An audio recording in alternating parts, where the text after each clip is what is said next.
ସେତେବେଳର ପାଠପଢ଼ା ଆଉ ଆଜିର ପାଠପଢ଼ା ଭିତରେ ଆକାଶ ପାତାଳ ଭିନ୍ନ।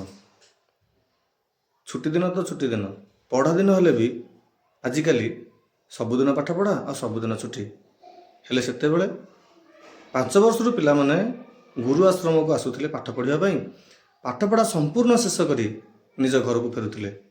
ପାଠପଢ଼ା ଭିତରେ ଥିଲା ଭାଗବତ, ପୁରାଣ, ଧନୁର୍ବିଦ୍ୟା, ଯୁଦ୍ଧବିଦ୍ୟା, ଏମିତିକି ଚାଷବାସ ସହିତ ଭିକ୍ଷା ମଗା ବି ଥିଲା। ପିଲାମାନେ ଭିକ୍ଷା କରିବାକୁ ମଧ୍ୟ ଅନ୍ୟ ଗାଁକୁ ଯାଆନ୍ତି ଏବଂ ଯାହା ଭିକ୍ଷା ପାଆନ୍ତି ଗୁରୁଙ୍କୁ ଆଣିକି ଦିଅନ୍ତି ଏବଂ ତାହା ଆଶ୍ରମରେ ରୋଷେଇ ହୁଏ। ଗୋଟିଏ ପିଲାକୁ ତାର ବାପା ମା ସବୁ ବାପା ମାଙ୍କ ପରି ଗୁରୁ ଆଶ୍ରମରେ ଛାଡ଼ିଦେଲେ ପାଠ ପଢ଼ିବା ପାଇଁ। ପିଲାଟିର ସବୁ ବିଷୟରେ ଆଶାନୁରୂପ ଜ୍ଞାନ ଥାଏ, ମାତ୍ର ଗଣିତରେ ବହୁତ ଦୁର୍ବଳ।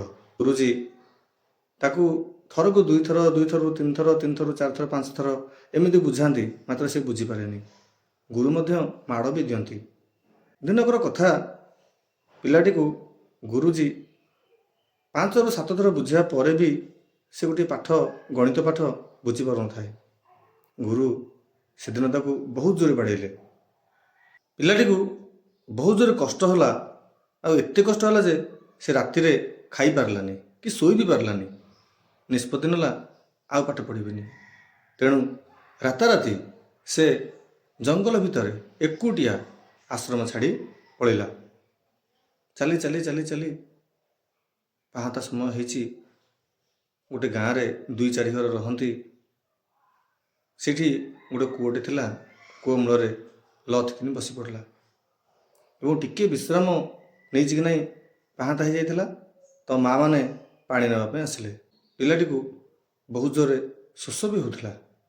ମା'କୁ ବ୍ୟାକୁଳିତ ହୋଇ ମାଗିଲା, ମା' ଟିକେ ପାଣି ଦେବ କି ପିଇବା। ସକାଳୁ ମା' କାହିଁକି ନାହିଁ କରିବେ, ତେଣୁ ପିଲାଟିକୁ ପାଣି ଦେଲେ ପିଇବା ପାଇଁ। ପିଲାଟି ପାଣି ପିଇବା ସମୟରେ ହଠାତ୍ କୂଅରେ ଥିବା ଗୋଟେ ଧାର ଉପରେ ତାର ନଜର ପଡ଼ିଗଲା। ପାଣି ପିଇ ସାରିଲା ପରେ ପଚାରିଲା, ମା' ଏଇଟା କ'ଣ? ମା' କହିଲେ, ଧାର। ପିଲାଟି ପଚାରିଲା, ଏ ଧାରଟା କିଏ କରିଛି? ମା' ପିଲାଟି କଥା ଶୁଣି ହସିଦେଲେ ଆଉ କହିଲେ, ଏଇଟା କ'ଣ କିଏ କେବେ କରେ? ଦଉଡ଼ିଟା ବାରମ୍ବାର ଘୋଷାରି ହେଇ କାଠରେ ଏହିପରି ଧାର ତିଆରି ହେଇଛି। ମା'ଙ୍କର ଏଇ କଥାପଦକ ପିଲାଟି ମନରେ ନୂତନ ସୂର୍ଯ୍ୟୋଦୟ ସୃଷ୍ଟି କରିଥିଲା।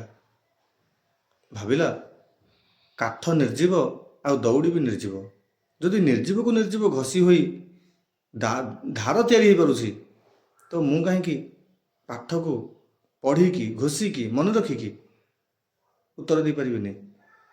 ନିଶ୍ଚୟ ପାରିବି କହିକି ପିଲାଟି ଆଉ ନିଜ ଘରକୁ ଫେରିନଥିଲା। ପୁନର୍ବାର ଆଶ୍ରମକୁ ଫେରିଥିଲା। ଗୁରୁଙ୍କୁ ଆଶ୍ରମ ଛାଡ଼ି ପଢ଼ାଇଥିବାରୁ କ୍ଷମା ମାଗି ନୂତନ ଭାବରେ ପାଠ ପଢ଼ିବି ର ପ୍ରତିଜ୍ଞା ନେଇ ପୁଣି ଥରେ ପାଠ ପଢ଼ିଥିଲା। ଆଉ ଆଜିକା ଦିନରେ 10 ଜଣ ଗଣିତଜ୍ଞ ମଧ୍ୟରେ ସିଏ ଅଛନ୍ତି, ରାମାନୁଜନ। ବାସ୍ତବରେ ଜୀବନରେ ଯେ ଯେତେ କଷ୍ଟ ପାଇଛି, ସେ ସେତିକି ସଫଳତା ବି ପାଇଛି।